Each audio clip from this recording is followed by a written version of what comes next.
English spoken class have to. আজকে আমরা শিখবো হ্যাভ টু এবং হ্যাড টু ব্যবহার। হ্যাভ টু ব্যবহার করতে হবে যখন আমরা কোনো কাজ বাধ্যতামূলক করতে হবে, তখন আমরা হ্যাভ টু ব্যবহার করব। আর করতে হয়েছিল, এটা হচ্ছে কি বাধ্যতামূলক করতে হয়েছিল, তখন আমরা হ্যাড টু ব্যবহার করব। তো আমরা আজকে এখন এক্সাম্পল আসি, যেমন আছে আমাকে কাজটি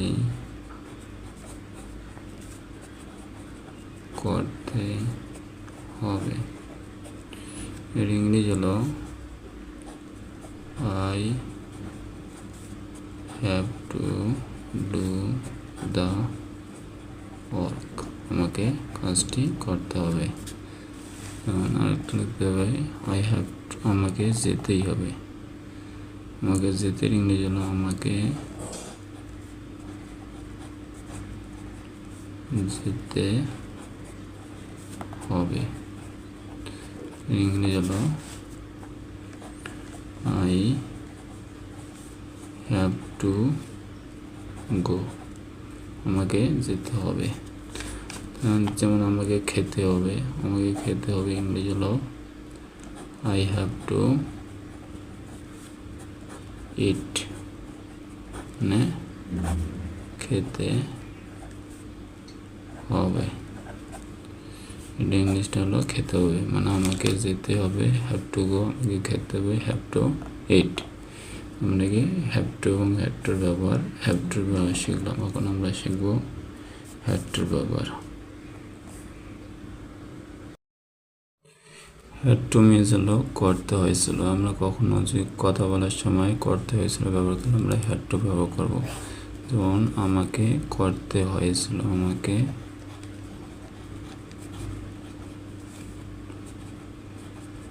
করতে হয়েছিল।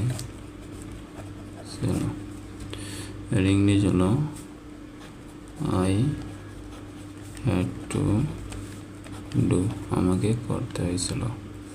আমাকে খেতে হয়েছিল, আমাকে খেতে হয়েছিল। ইংরেজি হবে আই হ্যাড টু ইট, আমাকে খেতে হয়েছিল। আমাকে যেতে হয়েছিল, আমাকে যেতে হয়েছিল হইব আমাকে